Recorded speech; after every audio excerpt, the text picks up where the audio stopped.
this video, we will present our Robotic Lab 1 for the PUMA 560 robotic arm. For this lab, our task is to design a pick and place motion using 3 configurations, which are the pick position, and the intermediate position, and the place position.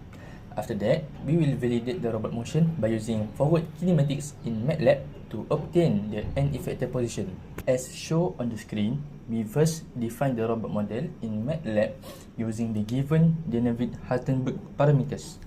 Each link of the robot is described using 4 parameters, which is the theta, d, alpha, and r. After defining all 6 links, we create the robot using the serial link function. This robot model is then used for simulation and also for the forward kinematics calculation. We use MATLAB in this lab because it helps us calculate the homogeneous transformation matrix for each joint systematically. By doing this, we can verify whether the simulated robot position is correct or not. So, the simulator gives us the visual movement, while MATLAB gives us the mathematical validation. For the first configuration, we start with the peak position. This position represents the starting point of the robot before the object is moved. For the peak configuration, the selected joint angles are Q1 equals to 90 degrees, Q2 equals to minus 45 degrees, Q3 equals minus 75 degrees, Q4 equals to 0 degrees, and Q5 equals to 30 degrees, and Q6 equals 0 degrees.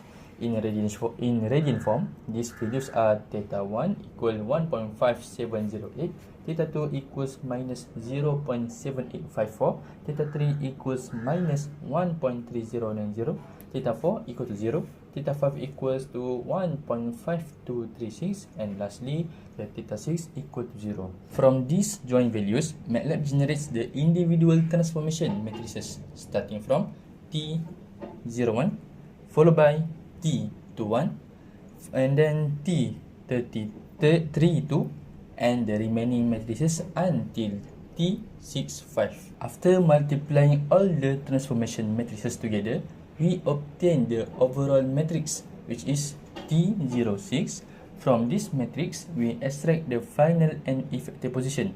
For the peak position, the simulator gives x equal 0.150, y equal to 0.668, and z equals minus 0.538.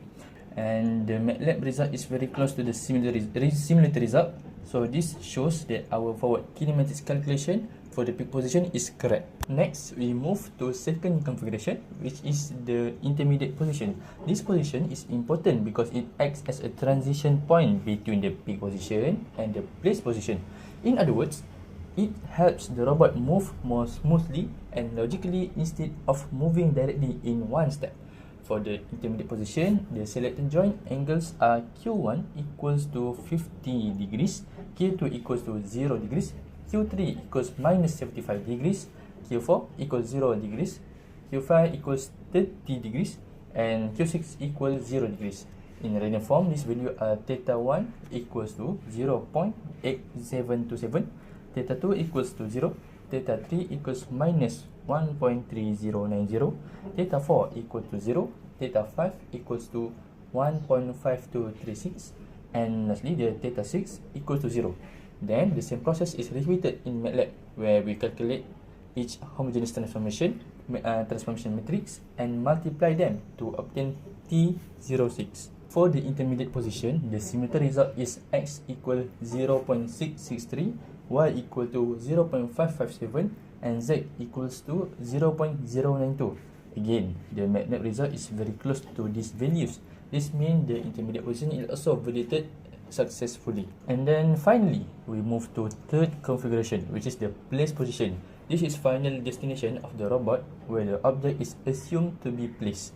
For this place configuration, the selected joint angles are Q1 equals to 15 degrees, Q2 equals minus 45 degrees, Q3 equals to minus 75 degrees, Q4 equals to 0 degrees.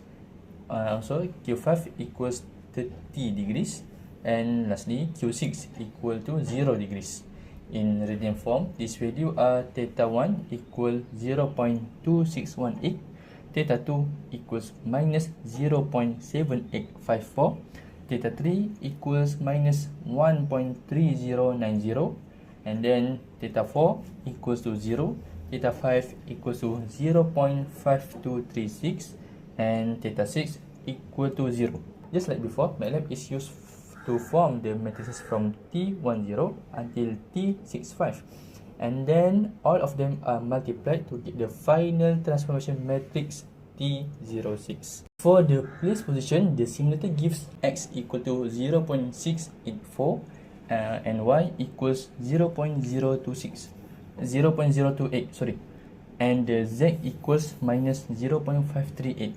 The MATLAB result is once again very close to the simulator value, so this confirms that the place position is also mathematically correct. In conclusion, we successfully defined 3 robot configurations for the peak, intermediate, and place position by using the PUMA 560 simulator. Then, we validate each of these positions using forward kinematics in MATLAB. Since the MATLAB results closely match the simulator result, we can conclude that the robot model and our calculations are consistent and correct. This lab helped us understand how robot joint variables affect the end effector position and how simulation and mathematical analysis can be used together in robotics. That's all, and thank you.